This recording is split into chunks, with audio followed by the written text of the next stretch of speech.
반갑습니다. 월요일 새벽 예배입니다. 다 함께 사도신경으로 우리의 믿음을 고백합니다. 전능하사 천지를 만드신 하나님 아버지를 내가 믿사오며 그 외아들 우리 주 예수 그리스도를 믿사오니 이는 성령으로 잉태하사 동정녀 마리아에게 나시고 본디오 빌라도에게 고난을 받사 십자가에 못 박혀 죽으시고 장사한 지 사흘 만에 죽은 자 가운데서 다시 살아나시며 하늘에 오르사 전능하신 하나님 우편에 앉아 계시다가 저리로서 산자와 죽은 자를 심판하러 오시리라. 성령을 믿사오며 거룩한 공예와 성도가 서로 교통하는 것과 죄를 사하여 주시는 것과 몸이 다시 사는 것과 영원히 사는 것을 믿사옵나이다. 아멘. 우리 다 함께 445장 찬송 부르겠습니다. 태산을 넘어 험곡이 가도 445장입니다. 태산을 넘어 험곡에 가도 빛 가운데로 걸어가면 주께서 항상 지키시기로 약속한 말씀 변치 않네. 하늘의 영광 하늘의 영광 나의 맘속에 차고도 넘쳐 할렐루야를 힘차게 불러 영원히 주를 찬양하리. 캄캄한 밤에 다닐지라도 주께서 나의 길 되시고 나에게 밝은 빛이 되시니 길 잃어버릴 염려 없네. 하늘의 영광 하늘의 영광 나의 맘속에 차고도 넘쳐 할렐루야를 힘차게 불러 영원히 주를 찬양하리. 광명한 그 빛 마음에 받아 찬란한 천국 바라보고 할렐루야를 힘차게 불러 날마다 빛에 걸어가리. 하늘의 영광 하늘의 영광 나의 맘속에 차고도 넘쳐 할렐루야를 힘차게 불러 영원히 주를 찬양하리.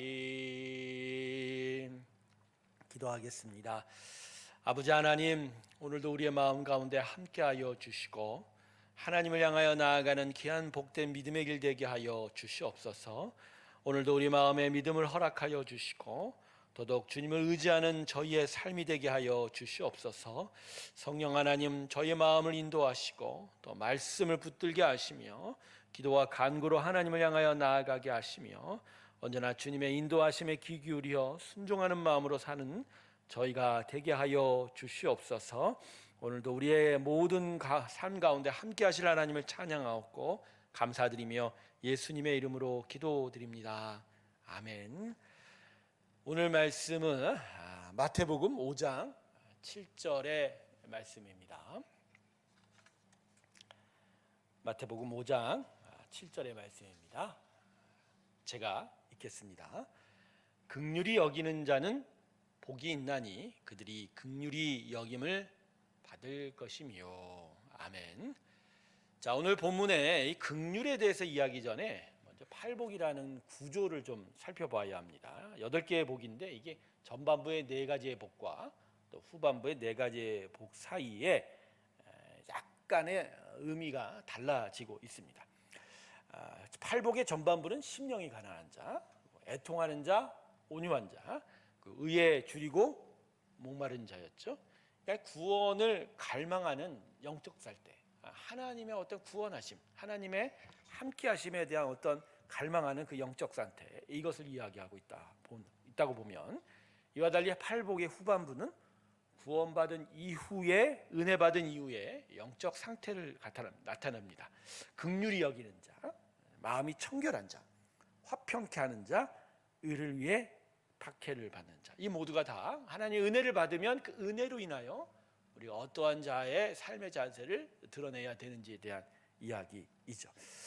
구원받기 전에는, 어떤 하나님의 은혜 받기 전에는 주로 자신의 비참한 처지, 불가능한 어떤 자신의 너무나 가난한 처지를 관찰합니다.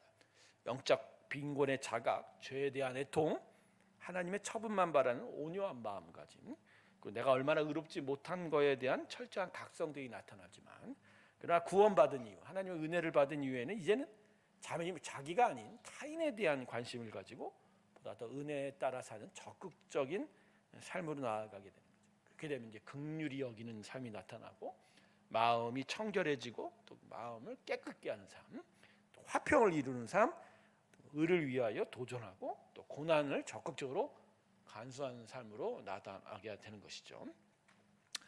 사랑하는 성도 여러분, 오늘 자기 자신을 되돌아보길 주님의 축원합니다. 나는 정말 팔복을 경험하고 있는가?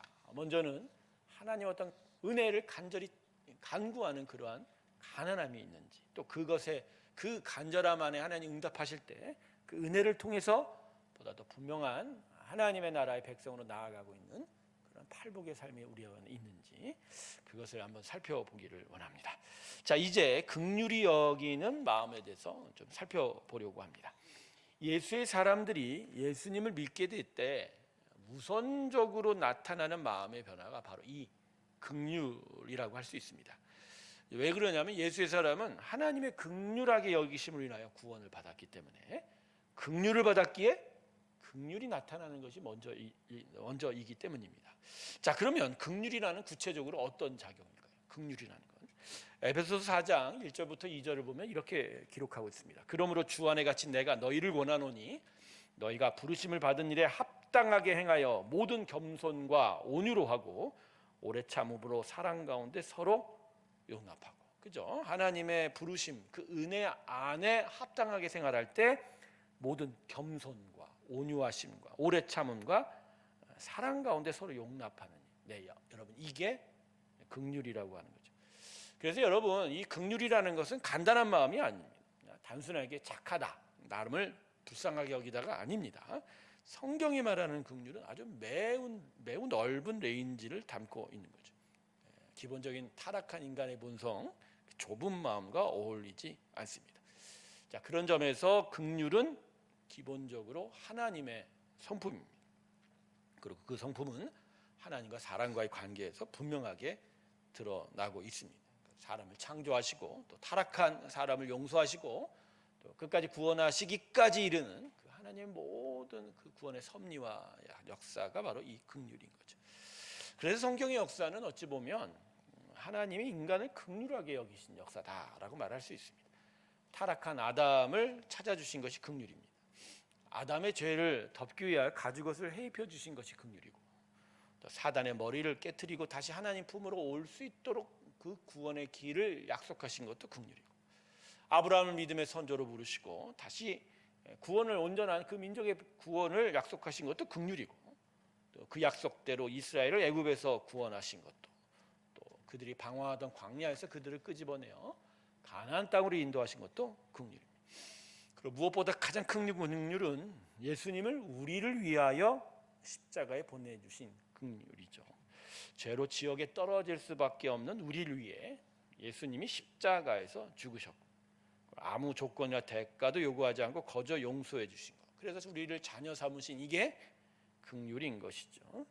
그래서 로마서 9장 16절은 이렇게 말씀합니다. 그런즉 원하는 자로 말미암도 아니요 다른 박질하는 자로 말미암도 아니요 오직 긍휼히 여기는 하나님으로 말미암음이라. 그러니까 하나님의 긍휼하심이 있었기에 우리가 구원을 받을 수 있고, 또 그 긍휼이 지금도 베풀어지기 때문에 우리가 살아갈 수 있는 거다.